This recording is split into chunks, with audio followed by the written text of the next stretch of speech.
റോഡിന്റെ ശോചനീയാവസ്ഥയ്ക്കും കുടിവെള്ളം വിതരണം ചെയ്യുന്നതിലെ അപാകതകൾക്കുമെതിരെ ഒറ്റയാൾ സമരവുമായി ഓട്ടോറിക്ഷ ഡ്രൈവർ പെരുവല്ലൂർ കണ്ണേങ്ങാത്ത് വെണ്ണേങ്കോട്ട് സജീഷാണ് സമരവുമായി മുന്നോട്ട് വന്നത്. പ്രദേശത്തെ കുടിവെള്ള പ്രശ്നം പരിഹരിക്കണമെന്ന് ചൂണ്ടിക്കാട്ടിയും മുല്ലശ്ശേരി പഞ്ചായത്തിലെയും വാർഡ് 2ലെയും റോഡിന്റെ ശോചനീയാവസ്ഥയിൽ പ്രതിഷേധിച്ചുമാണ് സമരം നടത്തിയത്.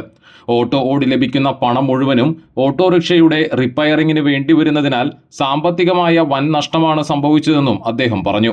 കുടിവെള്ള പദ്ധതിയുടെ ഭാഗമായ പൈപ്പുകളിലേക്കും വീടുകളിലേക്കും വെള്ളം എത്തിക്കുന്നതിനാവശ്യമായ നടപടികൾ സ്വീകരിക്കണമെന്നും ഇതൊരു സൂചനാ സമരമാണെന്നും വരും ദിവസങ്ങളിൽ പ്രശ്നം പരിഹരിച്ചില്ലെങ്കിൽ ശക്തമായ സമരവുമായി മുന്നോട്ട് വരുമെന്നും സനീഷ് പറഞ്ഞു. പെരുവല്ലൂർ സെന്ററിലാണ് സനീഷ് ഓട്ടോ ഓടിക്കുന്നത്. എനിക്ക് വേറെ നിവൃത്തിയില്ല. എൻ്റെ കയ്യിൽ കാശ് മൊത്തം ഞാൻ അതിന് ചിലവാക്കിയിട്ട് ഞാനിവിടെ ഓടിയിട്ട് എനിക്ക് ജീവിക്കാൻ പറ്റില്ല. എൻ്റെ ജീവിതമാർഗം കൂടി ഇപ്പോൾ നശിച്ചുകൊണ്ടിരിക്കുകയാണ്. എന്നും വണ്ടിക്ക് കംപ്ലൈൻറ്റുകളും കാര്യങ്ങളും മാത്രമേ ഉള്ളൂ. അതുപോലെ തന്നെ കുടിവെള്ള പ്രശ്നം. കുടിവെള്ളം ഞങ്ങളുടെ ഏരിയയിൽ തീരില്ല. ഒരു വർഷത്തോളമായി ഇതിരിക്കുന്നു. ഒരു വർഷത്തോളമായിട്ട് ഇത് കൂട്ടിക്കെടുക്കണം. ഇതതിൻ്റെ മോട്ടർ കിണറാണ് ഈ കാണുന്നത്. അപ്പോൾ ഞങ്ങൾക്ക് വെള്ളം എത്രയും പെട്ടെന്ന് അധികൃതർ റെഡിയാക്കി തരണം.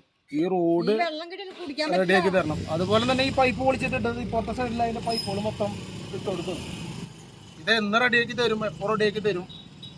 അതൊരു സൂചനാ സമരമാണ്. ഇതിനും ശക്തമായിട്ടുള്ള പ്രതിഷേധങ്ങൾ ഇനിയും പ്രതീക്ഷിക്കാം. ഇതൊരു പ്രത്യേകിച്ച് പറയാം, ഇത് രാഷ്ട്രീയ പാർട്ടിനെ കുറ്റപ്പെടുത്താൻ വേണ്ടിയിട്ട് ചെയ്യുന്ന ഒരു സമരമല്ല. ഇത് ഞങ്ങൾക്ക് വേണ്ടിയിട്ട് ജനങ്ങൾ തീരുമാനിച്ചിട്ട് ചെയ്യണ ഒരൊറ്റ സമരമാണ്. ആരും ഇത് കുറ്റപ്പെടുത്തുക എന്നുള്ള ആരും വിചാരിക്കേണ്ട, അതിൽ വിഷമം വിചാരിക്കേണ്ട ഒന്നും വേണ്ട. ഇത് ഞങ്ങൾക്ക് ഇത് കാര്യങ്ങളൊക്കെ ഞങ്ങളുടെ അവകാശമാണ്. എൻ്റെ വണ്ടിക്ക് ഇൻഷുറൻസ്, ടാക്സ് കാര്യങ്ങളൊക്കെ കറക്റ്റായിട്ട് അടയ്ക്കുന്ന വ്യക്തിയാണ്. അതിൻ്റെ ഒരു അവകാശം പോലും നിങ്ങൾ തരുന്നില്ല എന്ന് പറയുമ്പോൾ അതിൻ്റെ ഒരു വിഷമം, ആ വിഷമമാണ് ഈ കാണുന്നത്. എല്ലാവരും